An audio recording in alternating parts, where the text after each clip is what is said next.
Hello and welcome to everybody to our press conference on the first estimates of wine production for the year 2022. As every year, this press conference takes place when the harvests in the Northern Hemisphere are concluded. Now, before starting, let me highlight that first, the data I'm going to show refers to wine production excluding must and juices, and secondly, data on 2022 and 2021 are still preliminary and therefore potentially subject to change. As you know, for official statistics, it takes about 3 years to be consolidated. For this presentation, I will follow the chronological order of the harvest. So I will start first with Southern Hemisphere. Then I will comment on the main producing countries in the Northern Hemisphere, and I will finally conclude with our first estimate of world wine production. Let's start then with the Southern Hemisphere, where harvests ended in the first trimester of 2022, so preliminary figures on wine production tend to be more accurate in this period of the year. Let's first recall that 2021 was record high harvest for the Southern Hemisphere. In 2022, the wine production estimate for the Southern Hemisphere is at 55 million hectoliters. This is minus 7% compared to the last year. Overall, the Southern Hemisphere wine production is expected to account for 21% of the world total. The largest wine producing country of Southern Hemisphere is Chile, with 12.4 million hectoliters, benefiting from the dry conditions of the growing season and just 7% below the last year's exceptional high production. At the second place, we find Australia, with 12.1 million hectoliters, recording the largest decrease with respect to last year, minus 18%. This is due to cold spring temperatures and heavy rainfalls in summer, combined with seasonal adjustments made by winemakers after the record high vintage of 2021. Then we have Argentina, where wine production has decreased by about 1 million hectoliters, reaching 11.4 million hectoliters. In South Africa, wine production is estimated at 10.2 million hectoliters, which marks a decrease of 4% compared to 2021. New Zealand represents once again the exception in the Southern Hemisphere. While in 2021 it was the only major Southern Hemisphere country to have a below average harvest, in 2022 New Zealand saw a record high wine production level, reaching for the first time in its history 3.2 million hectoliters, which represents an increase of 44% compared to the previous year. A mix of excellent climatic conditions and high international demand has certainly contributed to this historical high harvest volume. Brazil has an estimated wine production of 3.2 million hectoliters. Even though this represents a decrease of 10% with respect to the previous year, the expected volume of this year is higher than the average observed in the last 5 years. Let's move now to the Northern Hemisphere, for which information has become available only recently in the last few weeks. In the European Union, a series of adverse weather events, spring frost, hail, excess of heat, and drought, have been observed all along the 2022 growing season. At the beginning of the season, there was a widespread concern among key stakeholders that yields were expected to be lower in many years. However, in the end, the absence of major grape diseases and the late summer rains made up for it, resulting in higher yields than initially were expected. The final results in an overall early harvest and an estimated wine production of 157 million hectoliters, representing an annual increase in the European Union of 2% compared to the last year. This volume accounts for about 60% of the world wine production. Let's now see the situation at country level. Notwithstanding the drought that hit certain regions, 2022 proved to be a favorable year for wine production in the two largest EU producing countries, Italy and France, were growing, which together account for 60% of the EU wine production, mainly thanks to the rains at the end of the summer. Italy, ranking again first producer of the world at 50.3 million hectoliters, estimates a volume in line with its 2021 wine production. France, after the very low vintage of 2021, characterized by severe damages due to early frost in April, is the European EU country with highest growth rate. With respect to the previous year, it foresees a production level of 44.2 million hectoliters, which represents an increase of 17%. In most regions, in most French regions, dry and hot weather this year reduced disease pressures on vines and led to an early start of the grape harvest. Spain in 2022 will be the third largest wine producer in the world with an estimated production of 33 million hectoliters, and this is relatively low volume, which represents minus 6% compared to 2021 and 12% lower than its 5-year average. And this can be attributed to drought and limited access to water in many regions. Moving to the other large producing countries with the European Union, the situation is quite heterogeneous. A positive growth with respect to 2021 has been recorded in Germany, which has an estimated production volume of 8.9 million hectoliters, plus 2%, and Romania with 4.6 million hectoliters, plus 4%. In these two countries, the dry and hot growing season has been beneficial for vineyards, a large part of which have been very productive despite the hot temperatures. On the other side, there are other European Union countries that performed negatively with respect to 2021. In particular, I would like to focus your attention on Portugal, which is the 5th largest European Union producer, which has an estimated 2022 wine production of 6.7 million hectoliters. This is a decrease of 8% compared to 2021. And the harvest in Portugal, like in many other European Union countries, have been hit by excessive heat during the summer, coupled with little rainfall.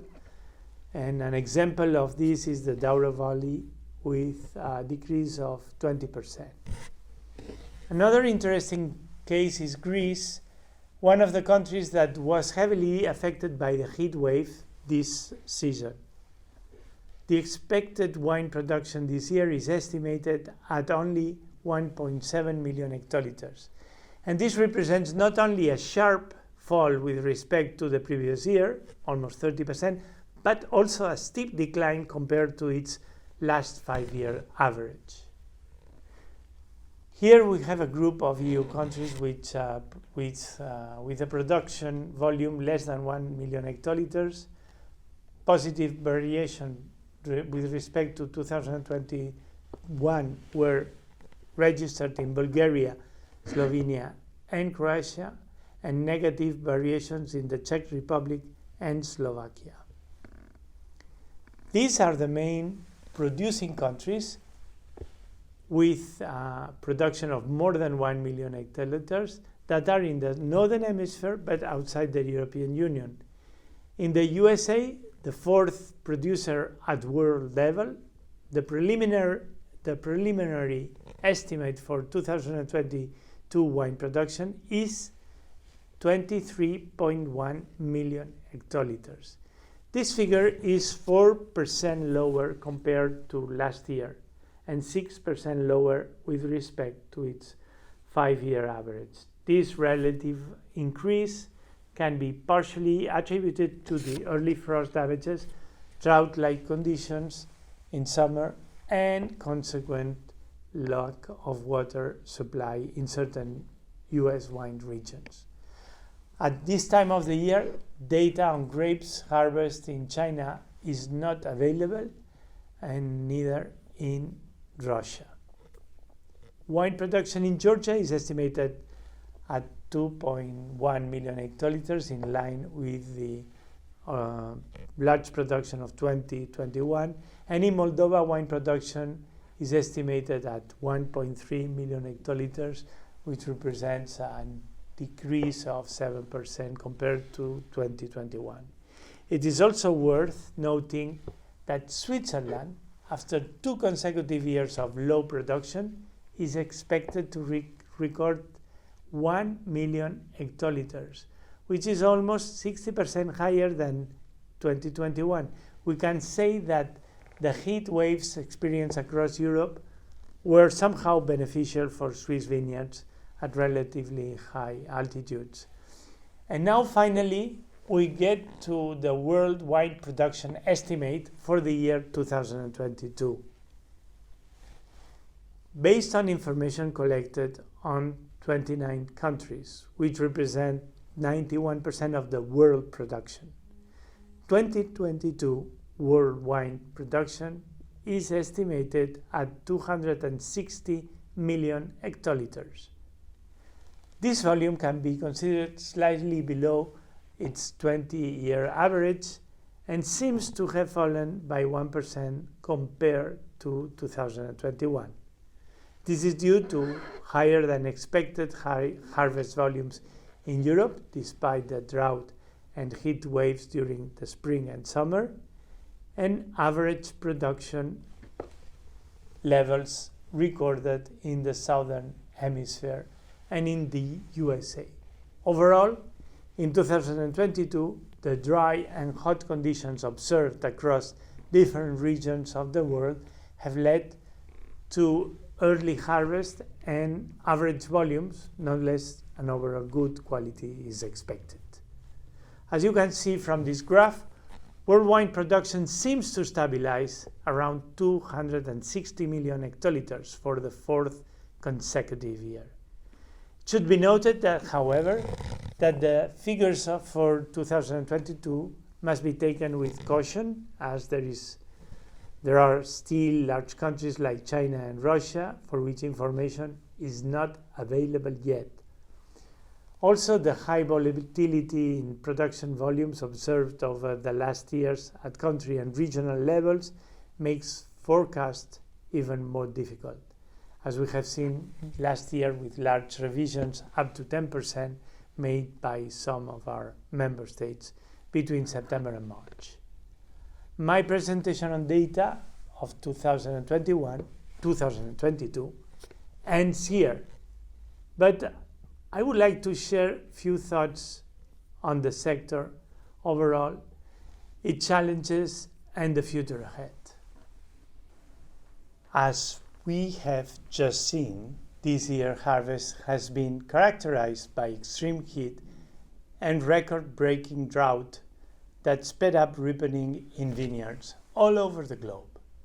A report recently published by the Global Drought Observatory indicated that almost 2/3 of the European Union territory was in a state of drought or on alert due to heat waves and extremely low rainfall. This has been the worst drought in the last 500 years.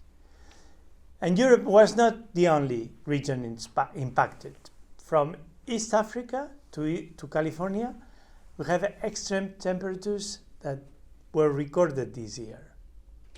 This is clearly another reminder of the power of climate change to overturn the vine and wine world. Climate change is real, and this is without any doubt one of the most relevant challenges for our sector. Meteorological anomalies are becoming the new normality, and we should probably acknowledge their regularity rather than treating them as emergencies. The resilience and the capacity of adaptation of the vine and wine industry is therefore the key to the future of the sector itself. Policymakers around the world need to develop a long-term vision on such issues and try to improve and encourage the adoption of sustainable practices for grape growing and winemaking. We're entering a new era where a new economic model needs to be deployed with less emphasis on growth and more on managing the natural equilibrium. This implies a change of paradigm where the final objective must be earth conservation. The strategies developed to adapt to the environmental, economic, and social impacts of climate change will dictate the future well-being of the sector. While climate change continues to be the main global challenges that we are facing in a long-term perspective, but with short-term responses, we need not to forget that the wine sector has been hit in less than 3 years, first by the COVID-19 sanitary crisis, then by the global supply chain crisis, and finally by a war that is generating a strong energy crisis with subsequent high inflationary pressure all over the globe. Policymakers need to help the wine sector navigate on this turbulent period where, on one side, the wine industry faces sharp cost rises from electricity bills to bottle and etc., and on the other side, a very painful outlook for global economy, which could enter soon in a period of economic recession, and which will inevitably impact the markets and the purchasing power of consumers. According to the IMF, the International Monetary Fund, 1/3 of the world economy will likely to contract this year or the next. And certainly the wine sector will not be an exception to this. As I said before, however, I think that at this stage we need to go beyond the concept of emergency measures and rethink about new organizational, governance, and business models. The disruption caused by this chain of negative events can and should be seen as an opportunity for the wine industry to define, test, and try alternative operating models and redesign new ways to move forward. In such a context, a source of hope, not only, I dare to say a source of real optimism, comes from the availability of new digital means. I believe that the current digital transition of the sector is offering now effective tools to navigate through the crisis times. Nowadays, operating with a hybrid business model is definitely a valuable strategy. I am strongly convinced that this is the way to go, and many of the challenges we face today can be mitigated, if not solved, by the adoption of digital solutions.